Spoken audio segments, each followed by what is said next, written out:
তো ভাই প্রবাসে কেমন লাগছে তোমাকে? আমাদের ছোট বাচ্চাটাকে কাজ করতে আসছে এখানে এখানে প্রবাসে এসে একটু কাজ করতে কত কষ্ট। হে গাইস দর্শক, আশা করি আপনারা সবাই ভালো আছেন। তো আজকে আবার একটা ইন্টারেস্টিং ব্লগ ভিডিও নিয়ে চলে আসলাম মিলে। দেখতে পাচ্ছেন আমাদের মিলে একটা পুরো খালি হয়ে গেছে আমাদের কন্ট্রাক্টের কাজটা। দেখতে পাচ্ছেন এদিকে যেমন প্র্যাকটিস চালু হচ্ছে, দেখতে পাচ্ছ তার উপরে মাপা হয়েছে। এখন কাজে লাগছে, প্যাকিং চালু করেছে, দেখতে পাচ্ছ বস্তা রাখছে দিকে। আমাদের জাহাঙ্গীর টাইম সবাই দেখতে পাচ্ছ, হাতও চলে আসছে। গাইস দেখতে পাচ্ছেন আমাদের ছোট বাচ্চাটাকে কাজ করতে আসছে এখানে। তো ও বলছে বাড়িতে খেলায় বেড়াতাম, এখানে প্রবাসে এসে একটু কাজ করতে কত কষ্ট। তো ভাই প্রবাসে কেমন লাগছে তোমাকে? ভালো লাগছে কিনা ভাই?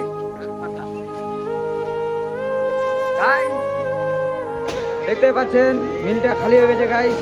এই সকাল সকাল লেগে গেছে, এই দেখো ঠান্ডা করে যাচ্ছে রিজেকশন গুলা, একদম পুরা মিল খালি হয়ে গেছে।